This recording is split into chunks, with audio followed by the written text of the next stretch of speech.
ក្រុម AOT បានចូលពិនិត្យស្ថានភាពនៅទីតាំងចំនួន4ក្នុងខេត្តឧត្តរមានជ័យនិងបន្ទាយមានជ័យ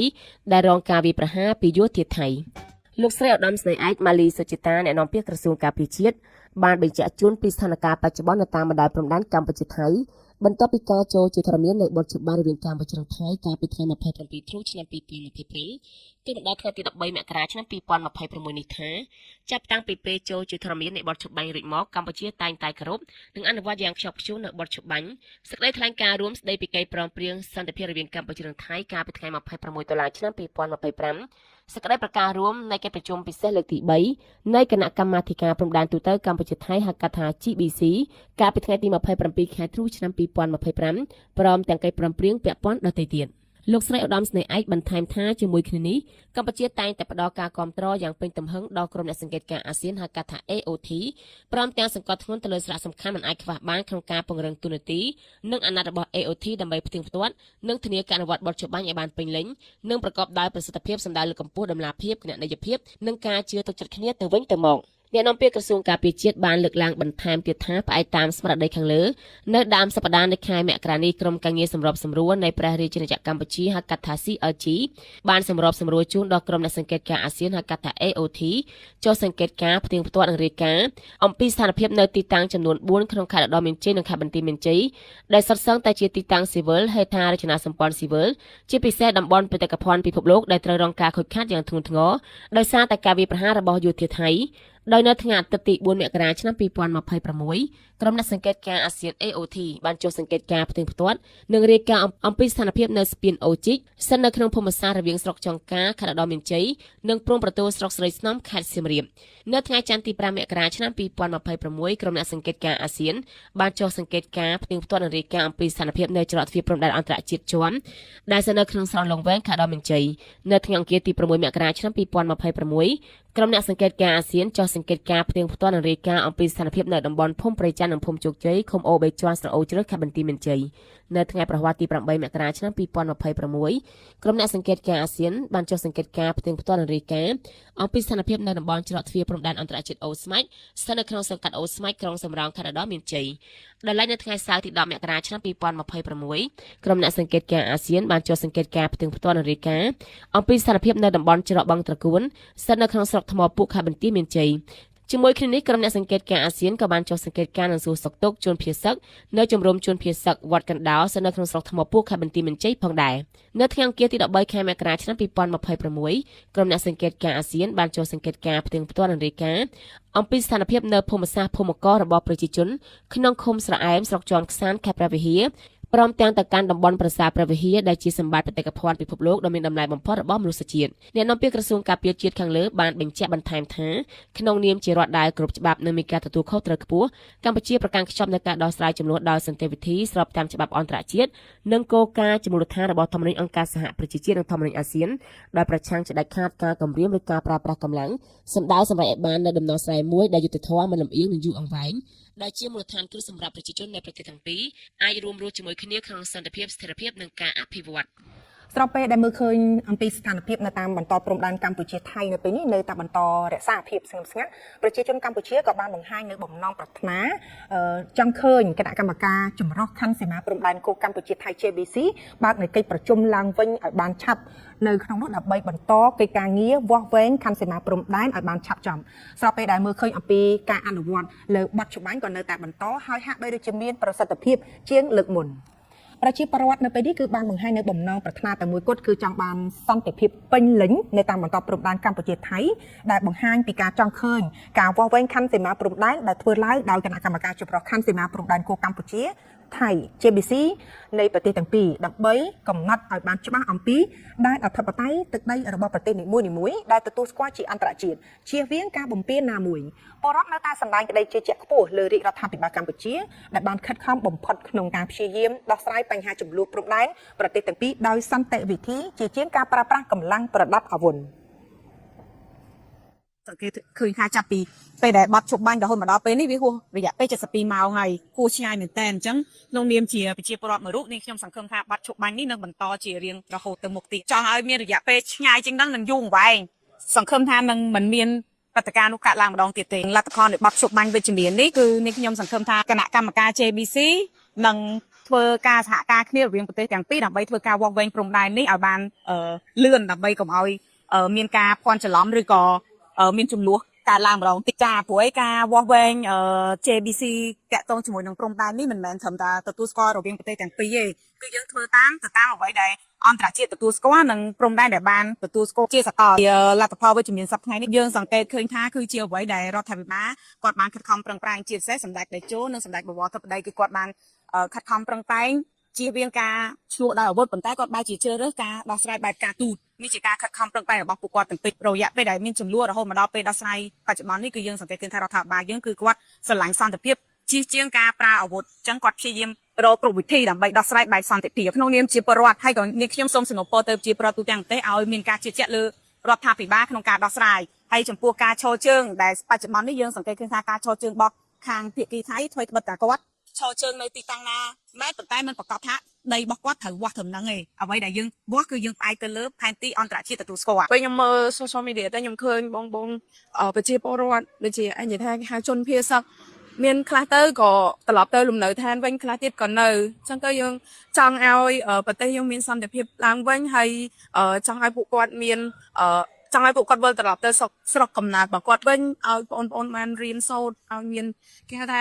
ប្រកបរបររកស៊ីជាធម្មតាអីចឹងទៅហើយក្នុងនាមខ្ញុំពិតជានិយាយទៅខ្ញុំនៅតែទទូចសុំឲ្យមានសន្តិភាពខ្ញុំដំណើរគុណខ្មែរគ្រប់រូបក៏ដូចជាប្រជាពលរដ្ឋគ្រប់រូបដែលនៅខាងជួរក្រៅសូមអរគុណវិរៈកងទ័ពក៏ដូចជារដ្ឋាភិបាលដែលខិតខំព្យាយាមការពារសន្តិភាពឲ្យប្រជាពលរដ្ឋទាំងអស់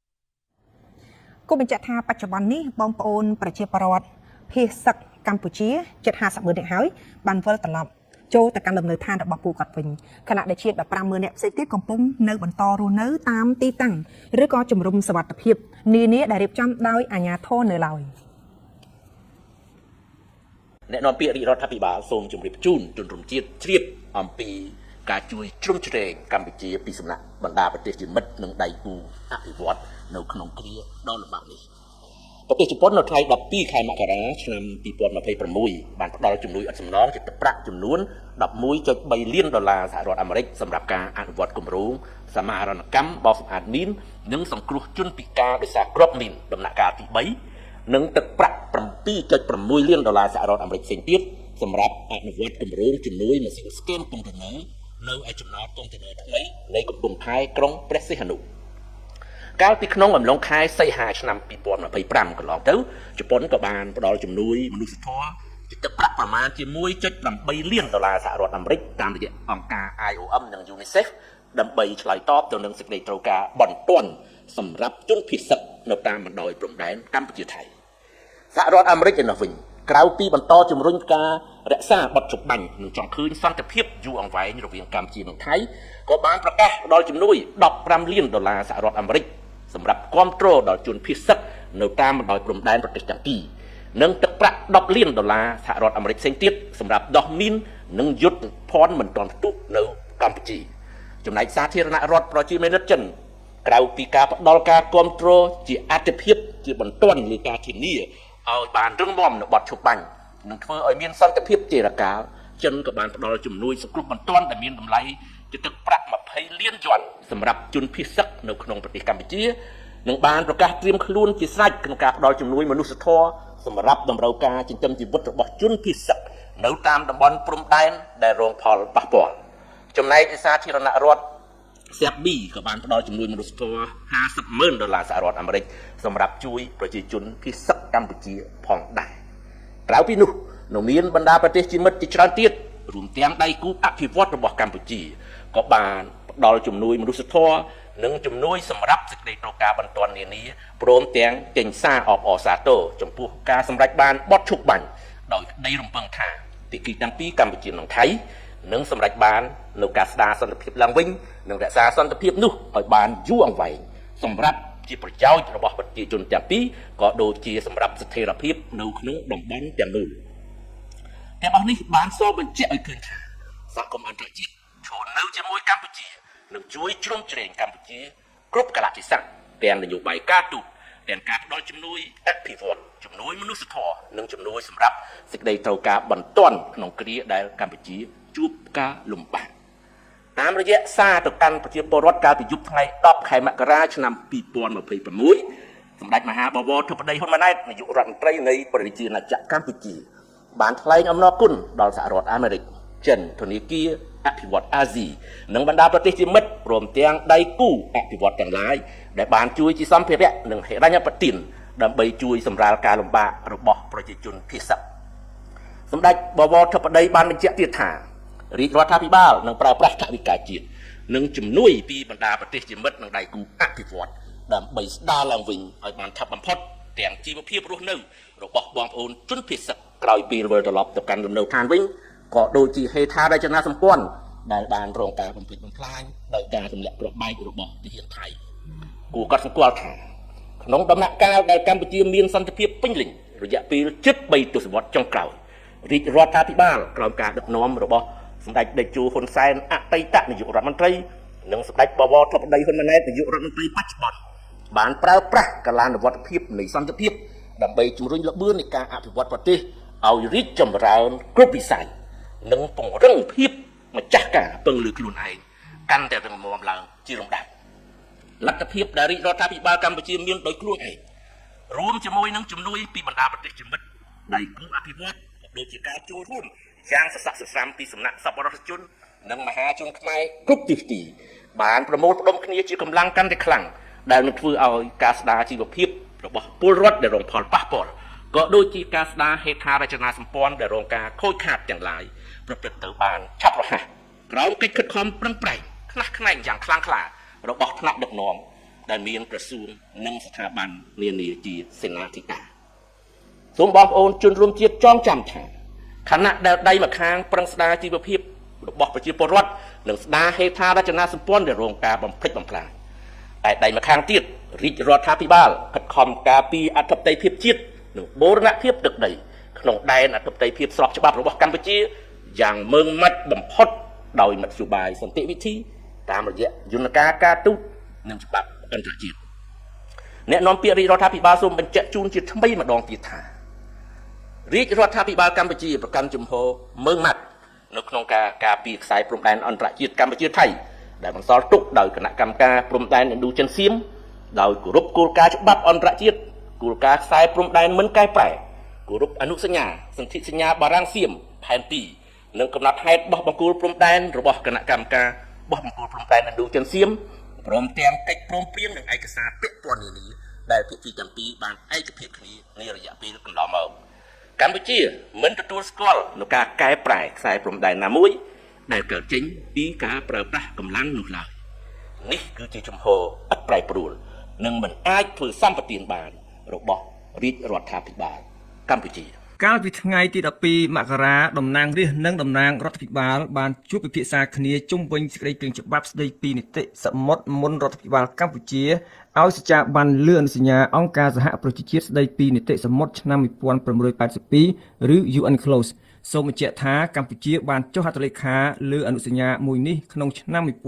1983តែនៅមិនទាន់បានឲ្យសច្ចាប័នអ្នកជំនាញនិងអ្នកនយោបាយប្រឆាំងខ្លះយល់ឃើញថាអនុសញ្ញាអន្តរជាតិមួយនេះអាចបង្កភាពងាយស្រួលដល់កម្ពុជាក្នុងការគ្រប់គ្រងដែនសមុទ្រឬទាញប្រយោជន៍ផ្សេងៗពីសមុទ្រនិងខ្លះទៀតយល់ថាអនុសញ្ញាដដែលមួយនេះក៏អាចអនុញ្ញាតឲ្យកម្ពុជាដោះស្រាយវិវាទព្រំដែនសមុទ្រជាមួយប្រទេសជិតខាងដែរលោកបណ្ឌិតឈៀងវណ្ណរិទ្ធនាយកនៃឧស្សាហនវិវត្តសង្គមអង្គរយល់ឃើញថាកម្ពុជានឹងមិនជួបឧបសគ្គច្រើនទេដើម្បីបង្កើតច្បាប់ស្តីពីនីតិសមុទ្រខាងលើព្រោះរដ្ឋាភិបាលបានគិតគូររឿងនេះជាយូរមកហើយនិយាយចំយើងបានគិតគូរ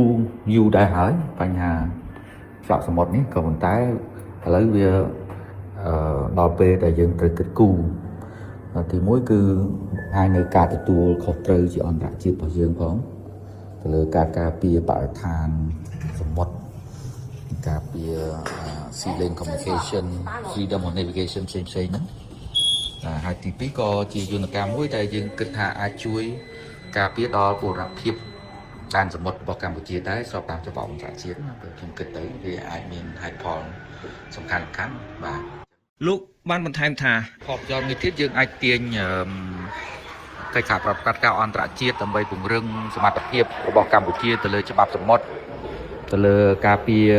ទុនធានបរិស្ថានអីជាដើមរបស់សមុទ្រហ្នឹង អ្នកជំនាញច្បាប់និងជាអ្នកវិភាគឯករាជ្យលោកវ៉ាន់ចាន់ឡូតសាទរនឹងដំណើរការតាក់តែងសេចក្តីព្រាងច្បាប់នេះដែរសេចក្តីព្រាងច្បាប់ដែលនឹងបើកផ្លូវឲ្យកម្ពុជាមានច្បាប់សមុទ្រមួយដែលស្របតាមអនុសញ្ញាអង្គការសហប្រជាជាតិស្តីពីនីតិសមុទ្រឆ្នាំ1982 តួយ៉ាងកម្ពុជាជាប្រទេសមួយដែលជាប់សមុទ្រដែលមានសមុទ្រដូច្នេះវាជាការចាំបាច់និងសំខាន់ដែលត្រូវផ្ដល់សច្ចាប័នទៅលើអនុសញ្ញាមួយនេះហើយកន្លងមកមានឯកអគ្គរដ្ឋទូតបារាំងជប៉ុនក៏ធ្លាប់បានទទូចឲ្យកម្ពុជាប្រញាប់ក្នុងការផ្ដល់សច្ចាប័នទៅលើអនុសញ្ញាមួយនេះដើម្បីធានាទៅដល់ការប្រើប្រាស់សមុទ្ររបស់កម្ពុជាប្រកបដោយប្រសិទ្ធភាពហើយដើម្បីធានាទៅលើភាពជាម្ចាស់ហើយនឹងកាតព្វកិច្ចនៅក្នុងការគ្រប់គ្រងលើដែនសមុទ្ររបស់ខ្លួនករណីមួយទៀតក៏វាជួយនៅពេលដែលមានចំនួនគឺធានាទៅដល់ការដោះស្រាយមួយដោយសន្តិវិធីនៃរដ្ឋដែលមានវិវាទលើបញ្ហានៃដែនសមុទ្រ ចំពោះអតីតតំណាងរាជគណៈបកប្រឆាំងលោកអ៊ុំសំអានក៏មើលឃើញពីសារៈសំខាន់របស់អនុសញ្ញាអង្គការសហប្រជាជាតិស្តីពីនីតិសមុទ្រឆ្នាំ1982ឬច្បាប់សមុទ្រ UNCLOS 82នេះ ហើយបើតាមច្បាប់សមុទ្រឬក៏គេហៅថា UNCLOS ឆ្នាំ82នេះគឺតំបន់សមុទ្រទូតស៊ីគ្នាទំហំ 26,000 គីឡូម៉ែត្រការ៉េដែលថាជាតំបន់ទូតស៊ីគ្នាជាមួយថៃនោះតែពិតគឺជាកម្មសិទ្ធិរបស់កម្ពុជាផ្ដាច់មុខបើសិនជាយើងបែរទៅលើច្បាប់សមុទ្រ UNCLOS ឆ្នាំ82ហើយបើសិនជាកម្ពុជាប្តឹងថៃទៅកាន់តុលាការយុត្តិធម៌អន្តរជាតិ ICJ ឬក៏តុលាការអាជ្ញាកណ្ដាលអន្តរជាតិ PCA យើងប្រកាសជាបានយ៉ាងហោចពីភាគ3នៃកោះកុដត្រឡប់មកវិញហើយនឹងដែនសមុទ្រទំហំ 26,000 គីឡូម៉ែត្រការ៉េពីថៃមកវិញហើយ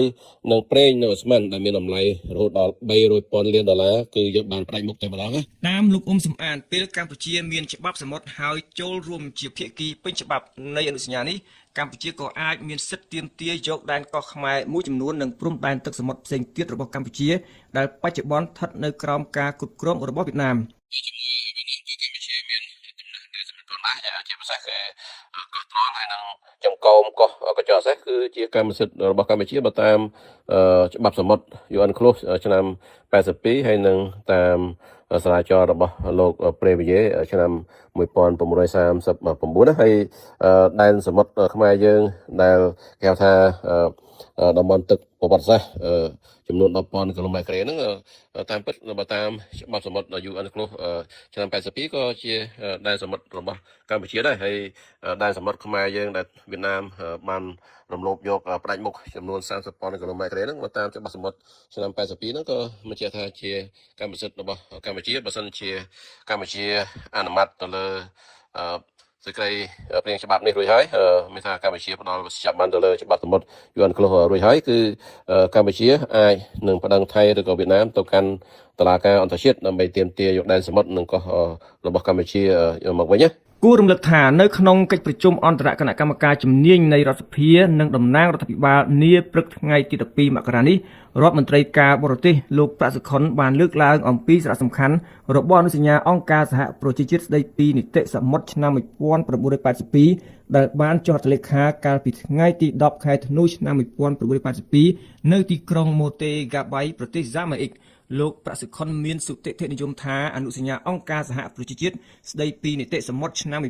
1982បានកំណត់ច្បាស់អំពីក្របខ័ណ្ឌគតិយុត្តនៃការកំណត់ព្រំដែនសមុទ្រសេរីភាពផ្នែកនាវាចរតាមផ្លូវសមុទ្រសិទ្ធិនិងកាតព្វកិច្ចរបស់រដ្ឋភាគីក្នុងការប្រើប្រាស់លំហសមុទ្រនិងសេចក្តីណែនាំនានាសម្រាប់ការធ្វើធុរកិច្ចកិច្ចការពារបរិស្ថានព្រមទាំងការគ្រប់គ្រងធនធានធម្មជាតិសមុទ្រដ៏សម្បូរបែបលោកប្រាក់សុខុនរំពឹងថាកម្ពុជានឹងទទួលបានប្រយោជន៍ច្រើនប្រសិនបើកម្ពុជាឲ្យសច្ចាប័នលើអនុសញ្ញានេះផលប្រយោជន៍ទាំងនោះរួមមានការគ្រប់គ្រងសមុទ្ររបស់កម្ពុជាក្រោមច្បាប់អន្តរជាតិដូចជាការគ្រប់គ្រងនិងការអភិរក្សបរិស្ថានសមុទ្រការធ្វើអាជីវកម្មលើធនធានសមុទ្រនិងការស្រាវជ្រាវវិទ្យាសាស្ត្រសមុទ្រជាដើមទន្ទឹមគ្នានេះនឹងបើតាមរដ្ឋមន្ត្រីការបរទេសកម្ពុជារូបនេះដដែលកម្ពុជាក៏អាចពង្រឹងទូនាទីរបស់ខ្លួនលើឆាកអន្តរជាតិតាមរយៈការពង្រីកកិច្ចសហប្រតិបត្តិការដោយស្មើមុខក្នុងការគ្រប់គ្រងសមុទ្រនិងការដោះស្រាយបញ្ហាសមុទ្រជាមួយបណ្ដាប្រទេសនានាលោកបនតាន់លូតប្រពន្ធបរិយាអន្តរជាតិ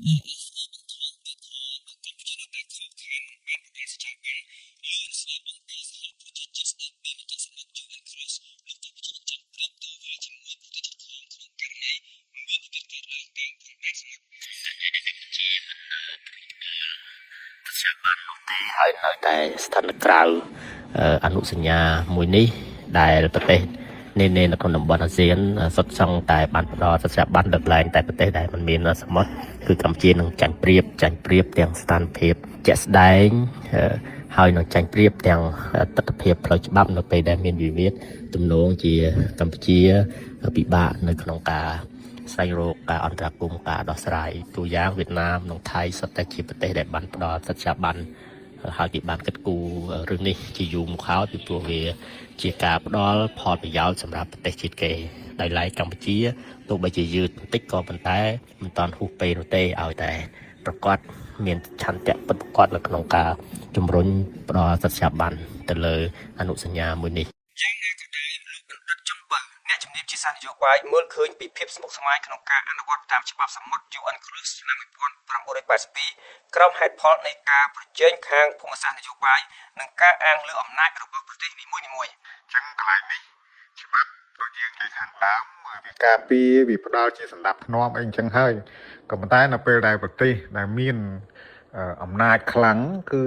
គាត់មិនសូវពឹងផ្អែកច្បាប់អន្តរជាតិហ្នឹងជាគោលទេពីព្រោះច្បាប់អន្តរជាតិធ្វើឲ្យគាត់ពិបាកនៅក្នុងការគ្រប់គ្រងការប្រជែងឥទ្ធិពលភូមិសាស្ត្រនយោបាយបាទអាហ្នឹងយើងមើលឃើញអញ្ចឹងជាក់ស្ដែងបច្ចុប្បន្ននេះដូចគ្នាដែរដូច្នេះហើយមិនសិតតែច្បាប់អន្តរជាតិទាំងអស់យើងប្រញាប់ប្រញាល់ចូលនោះទេត្រូវពិនិត្យពិច័យឲ្យច្បាស់លាស់ថាចូលទៅតើយើងមានធនធានយើងមានសមត្ថភាពយើងមានបញ្ញាញាណយើងមានហេដ្ឋារចនាសម្ព័ន្ធគ្រប់គ្រាន់សម្រាប់ចូលរួមអនុវត្តដែរទេហើយថាចូលទៅវាប៉ះពាល់ជាប់កាតព្វកិច្ចដែលធ្វើឲ្យមានបញ្ហាផ្នែកភូមិសាស្ត្រនយោបាយនិងអធិបតេយ្យដែរឬទេចំណុចទាំងអស់នេះដែលរដ្ឋាភិបាលឬក៏ប្រទេសនីមួយៗគេពិចារណាល្អិតល្អន់ណាស់បាទល្អិតល្អន់ណាស់ពីព្រោះច្បាប់ខ្លះចូលទៅវាទៅជាជាប់កាតព្វកិច្ចឬខ្លួនមិនរួចនឹងបញ្ហាអីមួយនិយាយបែបនេះខ្ញុំមិនមានគំនិតឬក៏ទស្សនៈបន្តិចផ្អាកអីទេគឺខ្ញុំជាជំរុញលើកទឹកចិត្តឲ្យចូលរួមឲ្យពីព្រោះប្រទេសយើងត្រូវការច្បាប់អន្តរជាតិគាំពៀបើទោះជាសម្រាប់ក្នុងពិភពលោកកំពុងតែប្រេះស្រាំផុយស្រួយក៏ដោយក៏ប៉ុន្តែនៅក្នុងកិច្ចប្រជុំនាវិមានរដ្ឋសភាកាលពីថ្ងៃអង្គារទី12មករាលោកប្រាក់សុខុនរដ្ឋមន្ត្រីការបរទេសកម្ពុជាបានបញ្ជាក់ផងដែរថាប្រសិនបើកម្ពុជាឲ្យសេចក្ដីបានលើអនុសញ្ញាឬច្បាប់សមុទ្រ UNCLOS នោះកម្ពុជានឹងទទួលបានកិច្ចសហប្រតិបត្តិការនិងជំនួយបច្ចេកទេសរួមទាំងជំនួយផ្នែកច្បាប់អន្តរជាតិពាក់ព័ន្ធនឹងការការពារនិងការអភិរក្សបរិស្ថានសមុទ្រនិងការផ្ទេរបច្ចេកវិទ្យាពីរដ្ឋភាគីនិងស្ថាប័នអន្តរជាតិពាក់ព័ន្ធនឹងអនុសញ្ញានេះគួរដឹងថាដើម្បីអាចឲ្យសេចក្ដីបានលើអនុសញ្ញាអន្តរជាតិនេះបានកម្ពុជាត្រូវមានច្បាប់ស្តីពីនីតិសមុទ្រលោកបណ្ឌិតចំបៃជឿថារដ្ឋាភិបាលនឹងគិតគូរហើយថ្លឹងថ្លែងឲ្យច្បាស់លាស់អំពីផលខាតនិងផលចំណេញចំពោះការធ្វើច្បាប់ណាមួយដើម្បីបម្រើប្រជាជាតិគ្មានរដ្ឋាភិបាលមួយណាដែលធ្វើច្បាប់ឬក៏មិនធ្វើច្បាប់ដើម្បីជំរុញឲ្យខាតអធិបតេយ្យខាតផលប្រយោជន៍ខ្លួននេះចឹងហើយត្រូវតែពិនិត្យវិច័យដើម្បីធានានៅភាពគត់មុតនៃអធិបតេយ្យយើងអត់និយាយចំណេញនេះបាទពីព្រោះកាលណាយើងនិយាយចំណេញមានន័យថារដ្ឋជួយខ្វល់ខាងយើងវាខាតអញ្ចឹងគេអត់ព្រមខាតជាមួយយើងទេយើងនិយាយភាពគត់មុតទៅតាមច្បាប់អន្តរជាតិទៅតាមទស្សនវិជ្ជាប្រវត្តិសាស្ត្រទៅតាមទស្សនវិជ្ជាជាក់ស្ដែងហ្នឹងយើងត្រូវមើលចឹងបាទពីព្រោះរឿងខ្លះបញ្ហាព្រំដែននេះទាំងគោកទាំងទឹកទាំងសមុទ្រគឺត្រូវមើលគ្រប់ជ្រុងជ្រោយទាំងច្បាប់អន្តរជាតិទស្សនវិជ្ជាជាក់ស្ដែងបញ្ហាប្រវត្តិសាស្ត្រត្រូវតែយកមកគូកងហើយវាបូកនឹងហៅថាសមត្ថភាពជាតិដែលខ្ញុំតែនិយាយកាលណាសមត្ថភាពជាតិយើងមានលក្ខណៈទន់ខ្សោយការជជែកវែកញែកទោះជាមានច្បាប់អន្តរជាតិច្រើនប៉ុណ្ណាក៏ដោយក៏ពិបាកដែរអញ្ចឹងត្រូវតែមានសមត្ថភាពជាតិឆ្លើយតបសមស្របមានសមាមាត្រប្រហែលនឹងប្រទេសក្បែរខាងជាប់គ្នាអាហ្នឹងវាងាយក្នុងការគេហៅថាចរចាគ្នាលោកបន្ថែមថាបញ្ហាឧទាហរណ៍ថាបញ្ហាដែនសមុទ្រកម្ពុជាជាមួយប្រទេសថៃនេះធ្លាប់មានបញ្ហាតាំងឆ្នាំ1972គេហៅថាព្រំដែនកំពង់រាបបាតសមុទ្រ72សម័យសាធារណរដ្ឋខ្មែរបន្ទាប់មកថៃគូសនៅឆ្នាំ73កងគ្នាជាដើមចឹងហើយរឿងហ្នឹងជាប់គាំងតាំងពីនងមកតែទោះយ៉ាងណាខ្ញុំមិនមានលទ្ធភាពបកស្រាយ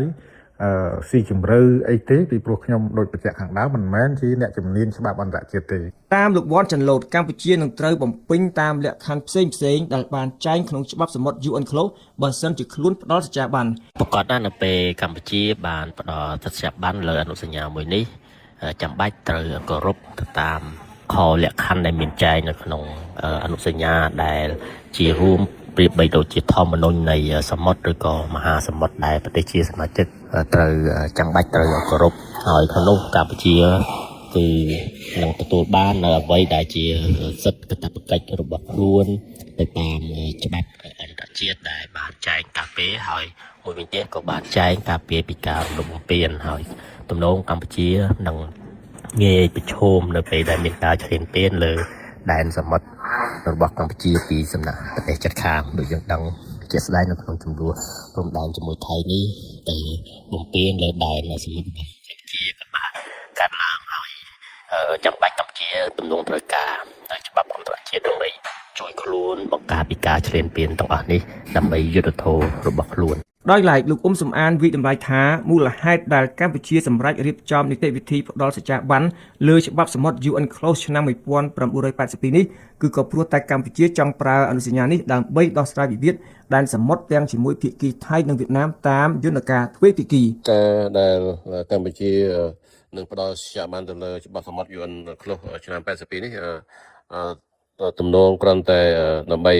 យកមកដោះស្រាយបញ្ហាដែនសមុទ្រជាមួយវៀតណាមនិងថៃដោយទ្វេភាគីនោះទេមិនមានបំណងដើម្បីប្រដឹងថៃទៅកាន់តុលាការអន្តរជាតិនោះទេជុំវិញបញ្ហាចំនួនដែនសមុទ្រនឹងកោះជាមួយប្រទេសវៀតណាមនិងប្រទេសថៃប៉ុន្តែបើតាមអ្វីដែលជាសំណើរបស់ខ្ញុំគឺកម្ពុជាគួរតែថ្មិចហ៊ានប្រដឹងថៃនិងវៀតណាមទៅកាន់តុលាការអន្តរជាតិដើម្បីទាមទារយកដែនសមុទ្រនិងកោះរបស់យើងមកវិញទៅបានមកវិញបើចរចាទ្វេភាគីប្រកាសជាមិនបាននោះទេថៃនិងវៀតណាមគេមិនប្រគល់ដែនសមុទ្រនិងកោះដែលគេកំពុងគ្រប់គ្រងមកឲ្យកម្ពុជានោះទេ